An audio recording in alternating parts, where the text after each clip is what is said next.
Hello বন্ধুরা, আসসালামু আলাইকুম। পাপড়ি মাশরুম অ্যান্ড অ্যাগ্রো ফার্মের পক্ষ থেকে সবাইকে শুভেচ্ছা। আশা করি সবাই ভালো আছেন।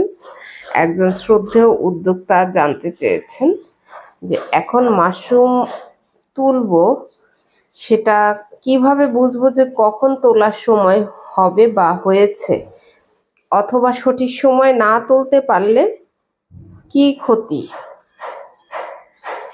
মাশরুম সাধারণত পিনহেড আসার পরে গরমের দিনে 2 দিন বা 3 দিনের মধ্যেই মোটামুটি বড় হয়ে যায়।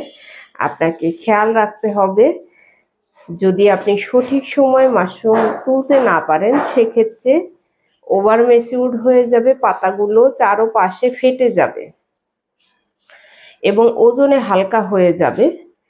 যদি আপনি সঠিক সময় অর্থাৎ সকালবেলা সবথেকে উত্তম সময় হারভেস্টের জন্য, সঠিক সময়ে যদি আপনি না তুলেন সেক্ষেত্রে আপনি ওজনে ঠকবেন এবং ওভার ম্যাচিউরড হয়ে গেলে আপনার ক্রেতা মাশরুম পছন্দ করবে না। যখন প্যাকেজিং করবেন তখন আরও বেশি ফেটে যাবে, এমনকি এটা শুকালেও ওজনের দিক থেকে অনেকটাই কমে যাবে।